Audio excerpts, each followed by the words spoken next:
Hello guys, welcome to our second episode. As we continue from our last episode, um, we'll restart from the pool. So as the pool starts to shift, it grows colder, emptier, and even disappearing altogether.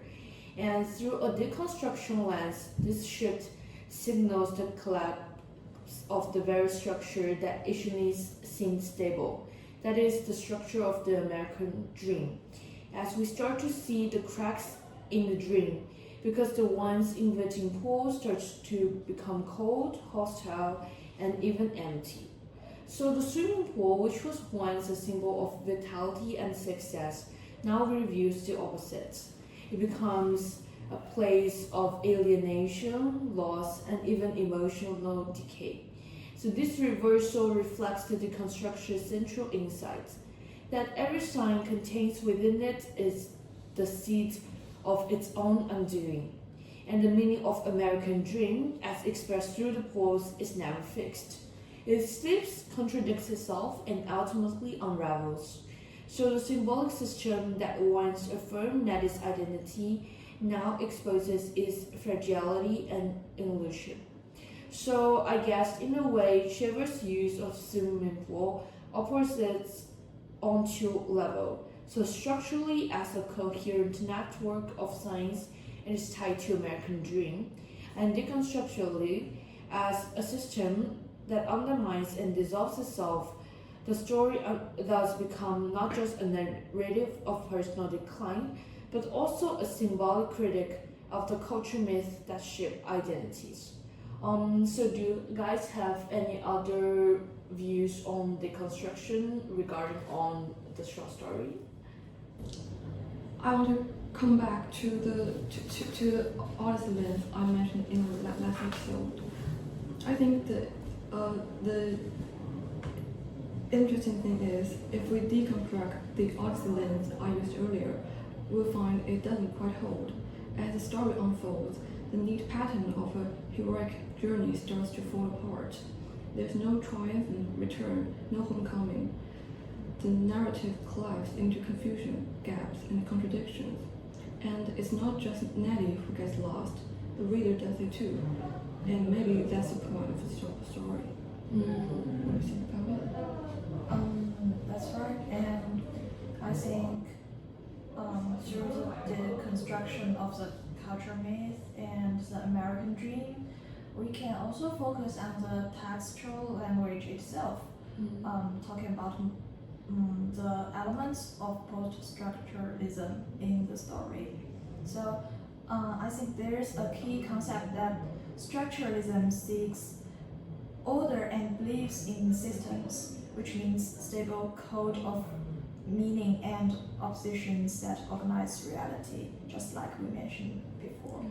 However, post-structuralism says those systems are unstable illusions. They don't hold. As Derrida famously put it, there's nothing outside the text. That's his idea of difference, a kind of semantic delay where signs never settle. Therefore, meaning is never fixed. Rather, it is always deferred and always shifting. So how does the idea apply to the context of the swimmer? In most narrations, time flows hour by hour, event by event, but this story breaks the order. It embodies themes of time, dissolution, dissolving, names losing reference, and moment and memory proving unreliable. So fragmented temporality is one of the most significant features that represent deconstruction in the swimmer. Time does not follow a chronological sequence, but appear warped and erratic because of a sudden shift from summer to autumn. Nettie starts his swim on a bright summer afternoon, but somewhere along the way autumn arrives, as it says in the text. Since it was midsummer, the tree must be blighted, and yet he felt a peculiar sadness at this sign of autumn. This temporal confusion challenges the reader's trust in narrative progressing and invites suspicion towards the reliability of Nettie's perception. We may ask, how can leaves be falling in midsummer? Is Nettie moving through time, or is time collapsing around him? Actually, Cheever's later fiction is obsessed with the concept of fugitive time. Time in his world doesn't flow like a river. It jumps, collapses, and contradicts itself. So in The Swimmer, each poor Nettie swim across becomes not a stop or a linear route, but a fold or a skip in time. Each backyard represents a disjointed temporal moment, disconnected from the last. By the end of the story, we don't know when the time is, and neither does Nettie. He seems to emerge into a surreal future when the season has changed unclearly.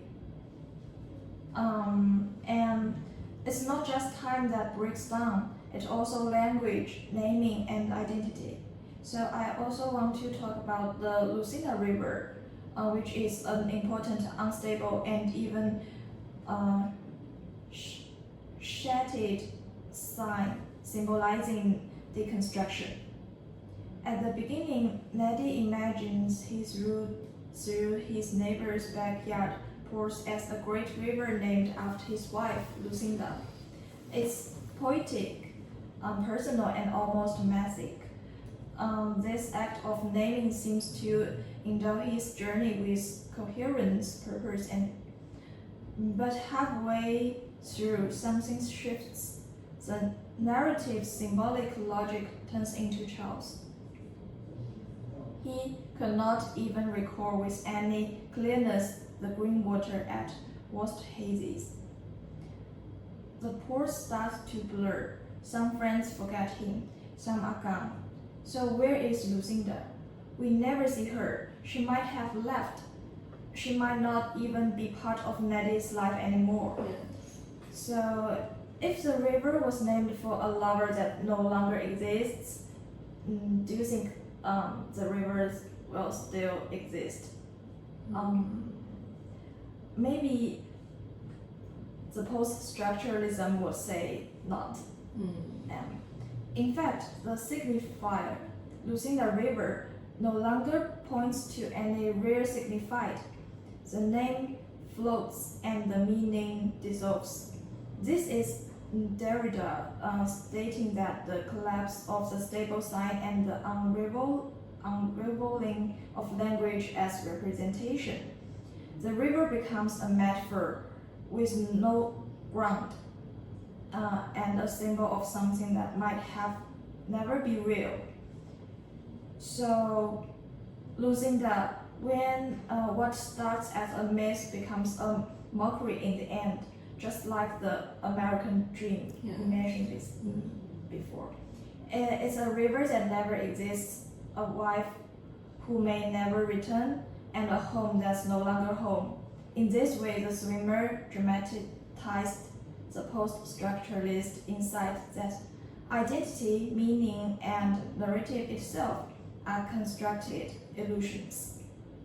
So I think it's beautiful but tragic, and finally unmoored from certainty. Yeah.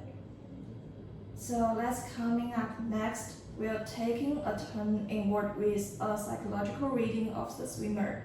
Stay with us, please.